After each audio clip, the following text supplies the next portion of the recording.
White topping ಕಾಮಗಾರಿಯಿಂದ Chikkapete road close ಆಗಿದೆ. ಸುಮಾರು 200 ಮೀಟರ್ ವೈಟ್ ಟ್ಯಾಪಿಂಗ್ ಮಾಡೋಕೆ ಪಾಲಿಕೆ ಮುಂದಾಗ್ತಾ ಇದ್ದು, ಸಾಮಾನ್ಯ ದಿನಗಳಲ್ಲೇ ಚಿಕ್ಕಪೇಟೆ ಸುತ್ತಮುತ್ತ ಹೆವಿ ಟ್ರಾಫಿಕ್ ಜಾಮ್ ಇರುತ್ತೆ. ಇನ್ನು ಪರ್ಯಾಯ ಮಾರ್ಗ ಅಂದ್ರೆ ಟ್ರಾಫಿಕ್ ಜಾಮ್ ಬಗ್ಗೆ ಹೇಳೋದೇ ಬೇಡ ಅನ್ನೋ ಪರಿಸ್ಥಿತಿ. ಚಿಕ್ಕಪೇಟೆ ರಸ್ತೆ 1 ತಿಂಗಳು ಕ್ಲೋಸ್.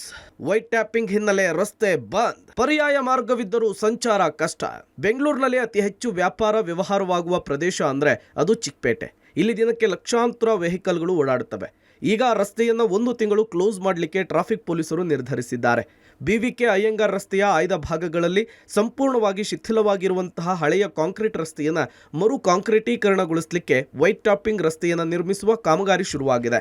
ಬಿಬಿಎಂಪಿಯ ಈ ಕಾಮಗಾರಿ ಮುಗಿಸುವ ತನಕ ಈ ರಸ್ತೆಯಲ್ಲಿ ಸಂಚಾರ ವ್ಯವಸ್ಥೆಗೆ ಅಡಚಣೆ ಆಗಲಿದೆ.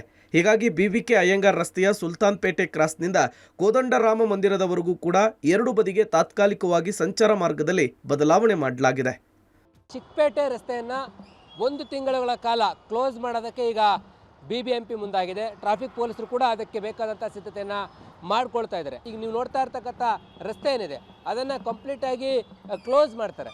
200 ಮೀಟರ್ವರೆಗೂ ಕೂಡ ಈ ಒಂದು ವೈಟ್ ಟ್ಯಾಪಿಂಗ್ ಕಾಮಗಾರಿಯನ್ನು ಬಿಬಿಎಂಪಿ ಕೈಗೆತ್ತಿಕೊಂಡಿದ್ದು, ಟ್ರಾಫಿಕ್ ಪೊಲೀಸರು ಇದನ್ನು ಕ್ಲೋಸ್ ಮಾಡಿ ಆ ಡೈವರ್ಷನನ್ನು ಕೊಟ್ಟಿರುವಂಥದ್ದು. ಇದು ಚಿಕ್ಕಪೇಟೆ ಸರ್ಕಲ್ನಿಂದ ತಾವು ಗಮನಿಸ್ತಾ ಹೋಗ್ತಾ ಇದ್ದೀರಾ, ಚಿಕ್ಕಪೇಟೆ ಸರ್ಕಲ್ನಿಂದ ಚಿಕ್ಕಪೇಟೆ ಮೆಟ್ರೋ ಸ್ಟೇಷನ್ವರೆಗೂ ಕೂಡ ಈ ಒಂದು ವೈಟ್ ಟ್ಯಾಪಿಂಗ್ ಆದಿಯಾಗಿ ಸಾಗ್ತಾ ಹೋಗುತ್ತೆ. ಈಗಾಗಲೇ ಇಲ್ಲಿ ಟ್ರಾಫಿಕ್ ಸಮಸ್ಯೆ ಇದೆ. ತುಂಬ ವಾಹನ ದಟ್ಟಣೆ ಆಗಿ ವಾಹನ ಸವಾರರಿಗೆ ಕಿರಿಕಿರಿ ಆಗ್ತಿದೆ. ಈಗಿರಬೇಕಾದ್ರೆ ಈಗ ಮತ್ತೆ 1 ತಿಂಗಳ ಕಾಲ ಕ್ಲೋಸ್ ಮಾಡಿದ್ರೆ ಹೇಗೆ ಮಾರ್ಗೋಪಾಯ, ಬದಲಿ ಮಾರ್ಗೋಪಾಯ ಏನು ಅಂತದ್ದು ಪ್ರಶ್ನೆ ಮೂಡ್ತಾ ಹೋಗುತ್ತೆ.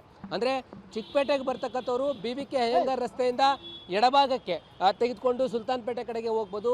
ಮತ್ತು ಕಾಟನ್ಪೇಟೆ ಕಡೆಗೂ ಕೂಡ ಸಾಗಿ ಆ ಮಾರ್ಗವಾಗಿ ಮೈಸೂರು ರೋಡನ್ನು ತಲುಪಬಹುದು. ಮತ್ತು ಮೆಟ್ರೋ ಸ್ಟೇಷನ್, ಚಿಕ್ಕಪೇಟೆ ಮೆಟ್ರೋ ಸ್ಟೇಷನ್ನಿಂದ ಎಡಕ್ಕೆ ತಿರುವನ್ನು ಪಡೆದು ಕೋದಂಡರಾಮ ದೇವಸ್ಥಾನದಿಂದ ಕಾಟನ್ಪೇಟೆ ಕಡೆಗೆ ಹೋಗಲಿಕ್ಕೆ ಮಾರ್ಗೋಪಾಯನ ಮಾಡಿದ್ದಾರೆ. ಈ ರೀತಿಯಾಗಿ ಚಿಕ್ಕಪೇಟೆಯ ಮುಖ್ಯ ರಸ್ತೆಯಲ್ಲಿ ವೈಟ್ ಟ್ಯಾಪಿಂಗ್ ಕಾಮಗಾರಿ ಮಾಡಬೇಕು ಅಂತೇಳಿ ಈಗ ಬಿಬಿಎಂಪಿ ಮುಂದಾಗಿದ್ದು 1 ತಿಂಗಳ ಕಾಲ ಈ ರಸ್ತೆಯನ್ನು ಬಂದ್ ಮಾಡ್ತಾ ಇದ್ದಾರೆ. ಮೊದಲನೇ ಹಂತದ ಕಾಮಗಾರಿಯು ಬಿವಿಕೆ ಅಯ್ಯಂಗಾರ್ ರಸ್ತೆಯ ಸುಲ್ತಾನ್ಪೇಟೆ ಕ್ರಾಸ್ನಿಂದ ಕೋದಂಡರಾಮ ದೇವಸ್ಥಾನದವರೆಗೂ ಕಾಮಗಾರಿ ನಡೆಯುವ ಸಂದರ್ಭದಲ್ಲಿ ಮೈಸೂರು ರಸ್ತೆಯಿಂದ ಬರುವ ವಾಹನಗಳ ಮಾರ್ಗವನ್ನು ಬದಲಾವಣೆ ಮಾಡಲಾಗಿದೆ. ಈ ಮಾರ್ಗದಲ್ಲಿ ಬರುವ ವಾಹನಗಳು ಸುಲ್ತಾನ್ಪೇಟೆ ಕ್ರಾಸ್ನಲ್ಲಿ ಎಡತಿರುವನ್ನು ಪಡೆದು ಸುಲ್ತಾನ್ಪೇಟೆ ಮುಖ್ಯ ರಸ್ತೆ, ಕೆವಿ ಟೆಂಪಲ್ ರಸ್ತೆಯ ಬಳೆಪೇಟೆ ಮುಖ್ಯ ರಸ್ತೆಯ ಮಾರ್ಗವಾಗಿ ಸಂಚರಿಸಿ ಕಿಲಾರಿ ರಸ್ತೆಗೆ ಬಲತಿರುವನ್ನು ಪಡೆದು ಪುನಃ ಬಿವಿಕೆ ಅಯ್ಯಂಗಾರ್ ರಸ್ತೆಯನ್ನು ಸಂಪರ್ಕಿಸಬಹುದಾಗಿದೆ. ಇನ್ನು ಕೆಜಿ ರಸ್ತೆಯ ಕಡೆಯಿಂದ ಮೈಸೂರು ರಸ್ತೆ ಕಡೆಗೆ ಸಂಚರಿಸುವಂತಹ ವಾಹನಗಳು ಎಂದಿನಂತೆ ಬಿವಿಕೆ ಅಯ್ಯಂಗಾರ್ ರಸ್ತೆಯ ಪೂರ್ವ ಪಥದ ಮೂಲಕ ಸಂಚರಿಸಬಹುದು. ಚಿಕ್ಕಪೇಟೆಯ ಮುಖ್ಯ ರಸ್ತೆಯಿಂದ ಬರುವ ವಾಹನಗಳು ಓಟಿಸಿ ರಸ್ತೆಯ ಮೂಲಕ ಚಲಿಸಬಹುದಾಗಿದೆ.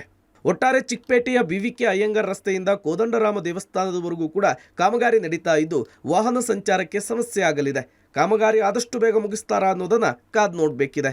Lokesh Kodagadala, public TV, Bengaluru.